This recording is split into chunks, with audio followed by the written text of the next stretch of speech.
বিধ্বস্ত মলিন চেহারা, উস্কো খুস্কো চুল আর কুচকানো পোশাকে দেখা মিলল ১৫০০ বিজ্ঞানী খ্যাত সজীব ওয়াজেদ জয়ের। মা প্রধানমন্ত্রী থাকা অবস্থায় হাজার কোটি টাকা লোপাট করলেও তার ছাপ নেই পোশাক আশাকে। দেখে আপনি হয়তো ভেবেই বসবেন এ বোধহয় হতদরিদ্র পরিবারের কেউ।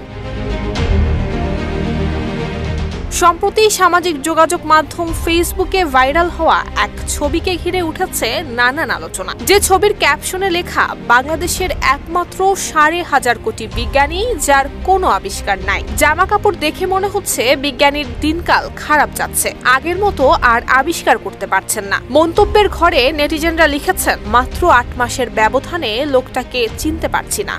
কত দাম্ভিকতা, দাপট, হুঙ্কার, ইজ্জত সবকিছুই যেন নিমিষেই শেষ হয়ে গেল।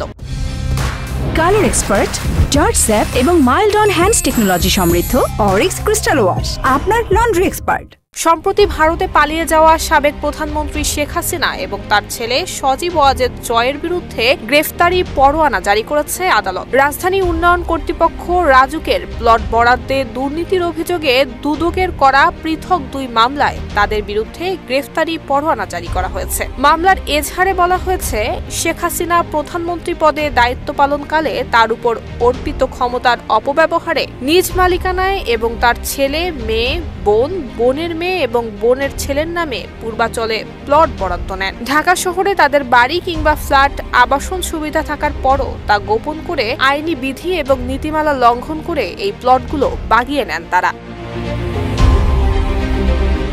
শেখ হাসিনা ভারতে পালিয়ে যাওয়ার পর নানান সময় ভিডিও বার্তায় ভিন্ন ভিন্ন কথা বলেছেন সজীব ওয়াজেদ জয়। তবে সমালোচনার তোপের মুখে পড়ে গত বছরের ১১ আগস্টের পর তিনি নিঃশব্দ হয়ে যান। এরপর আর কোথাও সেভাবে দেখা মেলেনি সজীব ওয়াজেদ জয়ের।